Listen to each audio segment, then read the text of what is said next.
¿A quién sirve Jorge Mario Bergoglio? Creo que es de suma importancia investigar, con rigor y con las fuentes más confiables, para obtener la mejor respuesta, pues lo que está en juego es no únicamente, sino esencialmente, la salvación de las almas. ¿Quién mejor que un argentino conoce mejor a otro argentino? ¿Quién mejor que el señor argentino, dueño del canal de Wanderer, para que sus reflexiones nos permitan contestar, hasta cierto punto, a la pregunta que nos hacemos sobre Bergoglio? No es la opinión de cualquier argentino, sino de aquellos de la talla de un Julio Mainville, de un Leonardo Castellani o de un Antonio Caponetto, etc. Quiero compartirles el ensayo que publicó en su canal el día 14 de abril del 2020 y que tituló Extra Omnes, cuyo significado es todos fuera, y que dice lo siguiente. Las imágenes de las ceremonias de Semana Santa en el Vaticano fueron la mejor representación gráfica del estado actual de la Iglesia. Un papa decrépito, con la expresión hosca en su rostro, a la que estábamos acostumbrados en Argentina cuando era arzobispo de Buenos Aires, y que revela un hombre cansado y, sobre todo, decepcionado, irritado y entristecido por el evidente fracaso de su pontificado, acelerado en las últimas semanas por la irrupción inesperada de un virus chino. Francisco hizo todo mal. Tuvo la oportunidad de liderar las reformas profundas que la Iglesia necesita y no lo hizo. Más bien, agravó los problemas. Su vocación política frustrada, de puntero de barriada porteña, lo llevó a pretender erigirse en líder del progresismo mundial. No fueron más que pininos, bastante grotescos y que solo consiguieron sonrisas despectivas, aunque costaron millones de dólares. ¿Qué efecto tuvieron sus bravatas cotidianas en favor de los consabidos pobres, migrantes, desplazados y periféricos? ¿Para qué sirvieron los frecuentes congresos organizados por el despreciable Marcelo Sánchez Orondo, que llevó a sentar cátedra en el mismísimo Vaticano a un rufián como Gustavo Vera, a un comunista como Manuela Carmena y a un demonio como Jeffrey Sachs? Nada de nada. Un clamoroso vacío es el resultado de este pontificado en agonía. Francisco está acabado. Esa es la verdad. Todos sus liderazgos yacen caídos, hechos triza por su torpeza y ambición. Y la mejor prueba de ello son los manotazos de ahogado que está dando en los últimos días. Un indigestible documento dirigido a los hermanos y hermanas de los movimientos y organizaciones populares, en el que reclama un salario universal para los trabajadores precarizados, sin explicar de dónde saldrá el dinero para afrontarlo. No es necesario ser un gran analista para darse cuenta que no es más que cháchara, palabras vacías e insustanciales con las que pretende recuperar la escasa porción de liderazgo que se le escurrió de las manos. La semana pasada designó al sacerdote argentino Augusto Zampini para liderar una task force destinada a pensar respuestas urgentes frente a las situaciones que plantea el mundo que se asoma pasada la epidemia.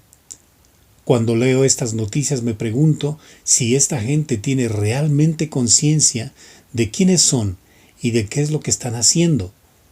Alguien con un mínimo de sensatez puede pensar que los líderes y organismos mundiales en serio, y no de utilería como los vaticanos, podrán estar interesados en lo que pueda aconsejarles el padre Zampini. Ni siquiera se reirán. No le atenderán el teléfono. La Iglesia ha dejado de tener relevancia en la escena internacional desde hace mucho. San Pablo VI la proclamó experta en humanidad en su fatídico discurso ante la Asamblea de las Naciones Unidas. Ya vemos en qué terminó esa experticia. Francisco eligió convertir a la Iglesia en una gigantesca ONG, experta en humanidad, y la privó de lo que le era propio, la dimensión religiosa. El artículo de Cacopardo que publiqué la semana pasada lo explica con claridad. La homilía del Santo Padre en la Vigilia Pascual es reveladora en ese sentido. Dijo: en esta noche conquistamos un derecho fundamental, que no nos será arrebatado, el derecho a la esperanza.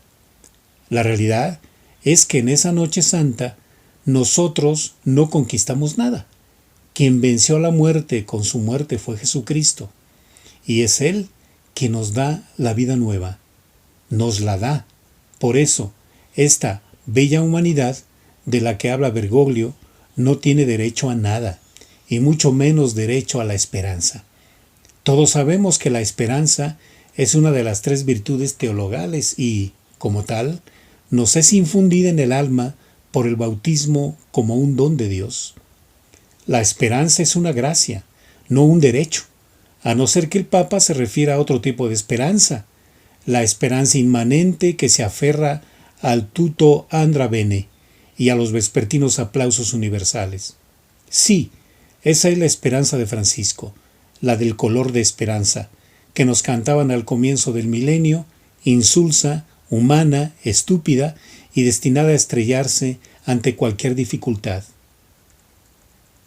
Bergoglio se enfrenta además con un problema inmediato y acuciante que no podrá resolver con bergoglemas o fervorines. La Santa Sede está en bancarrota. Si ya antes del coronavirus la situación económica del Estado Vaticano era muy complicada, ahora es catastrófica, puesto que sus únicos ingresos genuinos, que son los que le permiten el funcionamiento como Estado, pagar los sueldos de los más de 4,000 empleados, por ejemplo, desaparecieron. Y nadie sabe cuándo y cómo volverán. Me refiero, por cierto, al turismo. Y el default de Vaticano no será como el default argentino, que también está próximo. En estos lares ya tenemos mañas para zafar. El gobierno tiene la máquina de producir billetes y el país recursos naturales e industriales. El Vaticano no tiene nada de eso. En pocas palabras, no sería extraño que dentro de pocos meses el Estado de la Ciudad del Vaticano dejara de existir y, a menos de un siglo de su firma, los pactos lateranenses fueran archivados. Y aunque los problemas económicos venían de lejos, fue Francisco el que dejó de hacer lo que debía hacer e hizo lo que no se debía. Por ejemplo, se desatendió de la suerte del cardenal George Pell, al que había encargado el control de los asuntos económicos de la sede, y prosiguió mala y arteramente a las personas, y persiguió mala y arteramente a las personas que él mismo había nombrado en la Comisión Pontificia referente de la organización de la estructura económica administrativa de la Santa Sede, cuando éstos quisieron poner orden en esa maraña de corrupción. Bergoglio, fiel a su estilo, prefirió rodearse no solo de obsecuentes, sino también de ribaldos y canallas. ¿Alguien sabe dónde está el padre Fabián Pedacchio? Y de inútiles y maricas, ¿alguien escuchó hablar en los últimos meses del sustituto amigo Edgar? A quienes podía manejar fácilmente porque conocía sus secretos. Así le fue. Pero en este punto corresponde hacer un acto de justicia. La situación terminal de este pontificado y de la Iglesia queda escrito, hunde sus raíces en lo sucedido hace décadas. Bergoglio no nació de un repollo, ni lo trajo la cigüeña.